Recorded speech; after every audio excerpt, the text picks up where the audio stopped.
Hi everyone. I'm sorry I wasn't able to make it to the staff meeting on Monday. Eileen and Ryan and Chris and Barbara had asked that I might come in and sort of provide a buffet of tech tools that would be used as a jumping off point for running some PD, lunch and learns and things like that. So unfortunately I wasn't able to make it, and I am thankful that Ryan was able to quickly go through the PowerPoint that I'd prepared.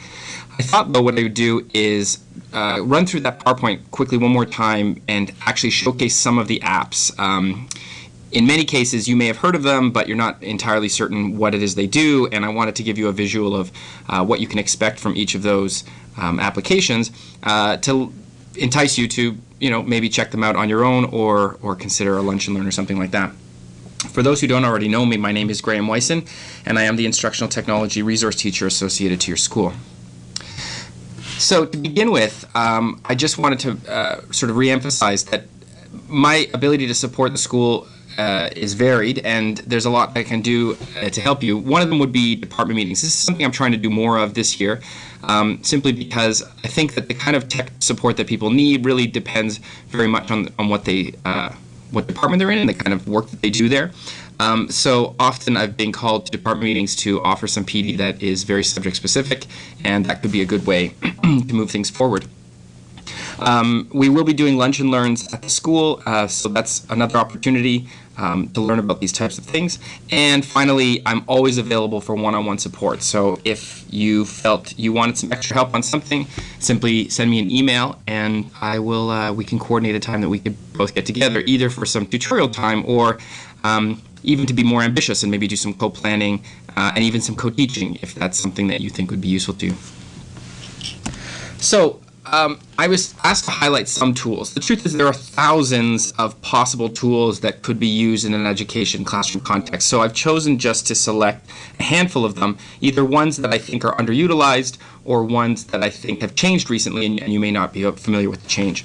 When it comes to the Office 365 suite, I feel like OneDrive is a fairly underutilized resource, and the truth is what I'm talking about here is cloud storage. So even if you're not interested in the Office 365 platform, the same that you can do with OneDrive is also very accessible if you were to move into Google and use a Google Drive. The point being that with over a terabyte of space provided to you, this could be a place where you keep all of your files, and it means that you can eliminate the need for carrying a USB drive around or the stress that goes along with forgetting your USB somewhere plugged into a computer, or even emailing yourself files. So keeping all of it in a cloud storage location means that you really have the security of knowing that even if your laptop got fried and your USB got fried, then everything is actually stored securely online. So this is something that I think there's a lot of potential here, especially when it comes to doing collaborative work with students, and if that's something you are interested in, then definitely get in touch. The other thing that's happened recently is that Microsoft has developed something called the OneNote Class Notebook. If you're already familiar with OneNote, OneNote is simply basically a digital notebook. It gives you sections and pages, but what they've done here is they've created an app that brings together not just a personal OneNote, but a OneNote notebook for you to present content to students that they can't edit, a place where your students can all collaborate, and a place where you can have an individualized notebook with individual students. So let me just point to where those things are. So for starters, your OneDrive is over here. I'm going to start off the BYOD page. If you've never been there before, then when you load up your OneDrive, you can see all of your files. You can create new documents right here. And one of the cool things, especially at home, is if you click the sync button, then what it will ultimately do is create a personal folder on your computer so that you actually don't even have to interact with the web interface. It'll mean that from then on you're going to have a little link on the left-hand side called OneDrive for PDSB, and this is where you can interact with your files just as you normally would, but everything that you do in this folder is automatically synchronized up to the cloud, so it would be represented here. Okay, so that's the OneDrive for starters. The other thing that I had just mentioned was the Class Notebook. So with Class Notebook, again, we're just skimming the surface of what's capable here, but OneNote Class Notebook is actually stored up in this little matrix along with a variety of other apps, and it's right here. And if you were to begin it, it takes you through the process of creating a class notebook. You'd give it a name, You would tell it what your students are, and it creates this interactive space where, as I said, there's sort of three main areas to it. A place for you and each individual student to collaborate, a place for all students in the whole class to collaborate, and a place for you to post things that the students can't modify. So if that's piqued your interest, I would say take a look. There's a lot that you can do with OneNote, especially because it's available on a multitude of platforms, and it means that your students can have access to it from their smartphone or from tablets or PCs, anywhere they can get on the internet. The last thing I wanted to show you was an update to Office 365 called Outlook Groups. And this is amazing if you're doing any sort of group projects with your kids. Group projects often can go awry because students don't have a central place to collaborate and communicate. And if you were planning on doing a group project in your courses, I would highly recommend you use something like Outlook Groups as a way to consolidate everything that the students are working on. Once again, you can actually find that, in fact, through either Outlook Mail. Yeah, actually, let's go there. That'd be the easiest. So you see groups on the left-hand side. If you wanted to start a new group, you can simply click the plus button. But so that you've seen it, a group really just creates three things. One, it creates a place for a group conversation to happen, so students can talk to each other. Anyone able to meet on Friday? Okay. And they will get updates on their smartphones if they're using the Outlook Groups app, and they can respond to each other. It also provides them, so if they share files or anything like that, then you'll notice that here, I guess there's a picture of my feet there. That's my feet. There's also a place where they can share files. So this looks a lot like OneDrive, but it's actually a little personalized OneDrive. It's just a place where anything that happens, any files that are shared in the group are stored here. So if the students are working on a storyboard or a script or a PowerPoint, this is where it should go. And the last part about it is that it also creates a OneNote notebook. So like I mentioned OneNote before, this is a place where students can try and capture a lot of what they're working on, whether it's handwriting or files or videos or audio recordings, and can do a lot to keep their project organized. So if you were starting a group project, I would highly recommend that students go to the computer lab. One of the students creates a group, adds the other members of the group, and adds you as a teacher, so that you would then have access to everything that they've been working on. If that's something you'd like more information about, then as I said before, get in touch. Now at this school we're fairly comfortable with Google Apps. Many other schools didn't even know that Google Apps was available, but Ryan and the tech team have been doing a lot of work around that. If you've never heard of Google Apps before, well, certainly start talking to Ryan, but also there are some pretty cool stuff that you can do with Google Apps. I just want to pause here at this point to emphasize, in my travels, I often hear from teachers that once they hear about Google Apps, they get the impression that this is replacing Office 365. So they'll say to me, it looks like everybody's going to Google Apps and that they're phasing out Office 365. That's not the case. There is no plan at the board level to have Google Apps replace Office 365. As a board, we simply support both platforms. Okay? So as a Google Apps user, this works almost identically to if you had a personal Gmail account, but consider it a Peel Gmail. So this is like a Peel Google account. Okay. For those who are unaware, you can easily log into your Peel Google account by going to google.com, google.ca, and clicking the sign in button. And your email address is your P number at pdsp.net. Again, notice it's a .net. If you're used to typing other things in the past, you might be used to typing .org, which recall that .org is for Office 365 and .net is for Google. When you click Next, you'll be redirected to the BYOD page to prove yourself, and then you're back to Google. Now you're logged in. You should see your name or your icon in the top right-hand corner. And when you click on this matrix, you have access to all Google products. Okay, so if you were ever interested in using Google Drive, now you have a Google Drive through Peel. If you've thought about starting a blog with your kids, then you could use Blogger. You could start uploading stuff to YouTube via your Peel Google account. So there's really a lot that's in there. One of the ones that's obviously most interesting to teachers is something called Google Classroom.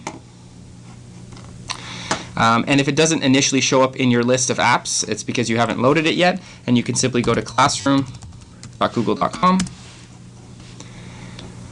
and begin the process of creating a class. Okay, there's way too much to get into right now, but I just wanted you to see initially how you might access that. Other parts of Google's that I think are really quite powerful and maybe don't get a lot of attention is within your Google Drive there's a function called Google Forms. And in terms of the free software for surveying your students, Google Forms is probably one of the best tools out there for what it's capable of doing, and it can be used in a multitude of contexts. I've used it many times when trying to gather information from students, maybe if you're encouraging them to reflect on their progress and to judge their own learning skills or their own report card comments, so that could facilitate a conversation. I've also used it for students to tell me a little bit about their interests and their skill sets, and I could use that information to create student groups and things like that for projects. So definitely, if you have never tried it before, logging into your Google Drive and starting a new Google form means there's a lot you can do with pulling information from your students or putting it on the web. The last thing about, because you have access to Google, these are really great platforms for student voice. Now that every student in Peel has a Peel Google account, that means that they all automatically have a YouTube account, they all automatically have a Blogger account, and they could do things like create Google Sites.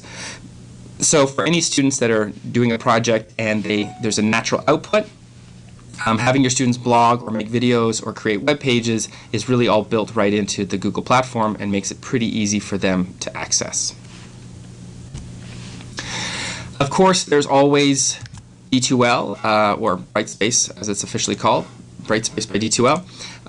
Once again, if you've never logged into Brightspace before, then you can access it from the BYOD page. Brightspace is incredibly powerful as a classroom management system, and you can create courses excuse me, that would allow you to communicate with your kids, have discussion boards, manage the class list. You can accept assignments through a Dropbox.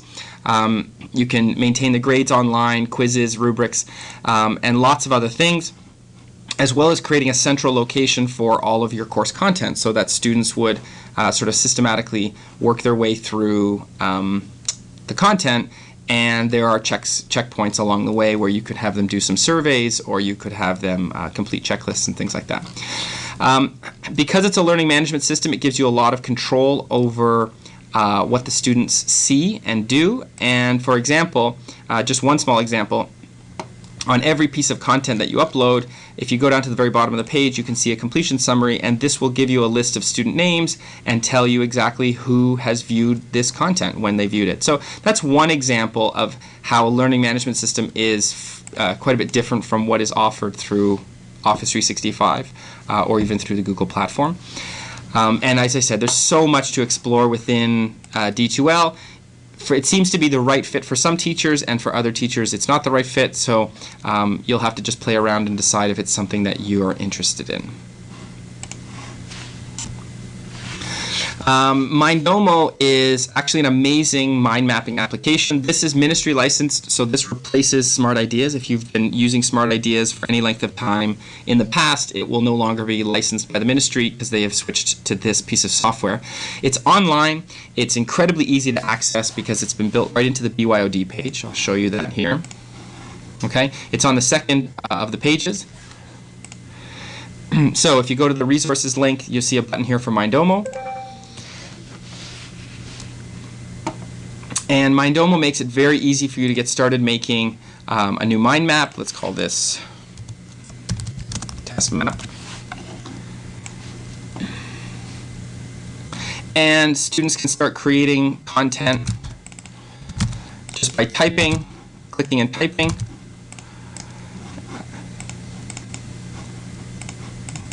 Okay, so whichever is selected, when I double click off here, it's going to create a subtopic off of that. But there's also a lot more you can do with Mindomo, including adding in web links to things and building that right into your mind map. You can add images. So let's do a search, Google image search for happy. Okay, I can actually add YouTube videos as well. So let's do that again. And that can be part of the mind map. That'll play right in there. There's icons, so I can have the students tag their work in different ways. And there's also a rich sort of dialogue experience that students can go back and forth. And the other thing that's pretty cool about it is that you can also track all the changes. So it's possible to have students collaborating on one mind map, but as a teacher being able to view that mind map and to see which students made which changes. So really powerful, accessible on all devices because it's web-based and there are apps. And so I highly recommend it if you haven't seen that one before. And a few of the video resources that most people don't realize have gotten to be quite robust. The first is Learn 360. Learn 360 is available either on the BYOD page, typically right here, or if you went into your email, there's a link here called Video Resources, and you can pull up Learn 360. Learn 360 has a ton of content, including lots of little snippets that are curricular specific, or even full feature-length movies and documentaries. There's a lot that's going on there. The same is true for Criterion. So Criterion was also available from the Video Resources page. Criterion on Demand, which allows you to pull up a lot of great content that could be used for your classes. And the last one that is worth exploring is called Curio. This is a CBC archive of content, and you can find a lot of stuff pertaining to sort of relevant topics. If I was to go ahead and search something like equity and social justice, then I will see the kinds of productions that have been recently produced in the last number of years that could be very useful as adding some additional context to your class. The last three that I'm going to highlight are sort of quick apps. There's a lot you can do with them, and I don't want to spend a lot of time because you'll explore them on your own. But if you hadn't seen these before, ThingLink is a really great way to have students do image annotations. So for example, if I jump over, here's a ThingLink where a student could upload a picture of a microscope and then they annotate it with hotspots. So they might go here and click here. They call this the stage. Down here, we're going to call this the base. And maybe over here, rather than doing just some text, they are going to link to another image or even insert a video. So maybe there's a video that explains how best to focus a microscope, and they think that they should go find something on YouTube and that they would put in that video so that when someone clicks on it and they hover their mouse over it, they're actually going to get a little video there that gives some rich context. So there's a lot you can do with that. I mean, whether you're having your students sort of label the parts of a car engine or even, I mean, I think a lot in terms of science, but you could label the parts of a fetal pig or anything where you're really trying to delve into what does this picture mean. There's a lot you can do with that one. The next one is called Haiku Deck, and Haiku Deck is an easy way to get your students' presentations to not be terrible, and that's because without a doubt, it forces you to put the emphasis on beautiful imagery. So as you can see here, there's very little text that is permitted on a slide, but it finds large pictures that are beautiful to look at and allows you to add in sort of one major heading or a small sentence.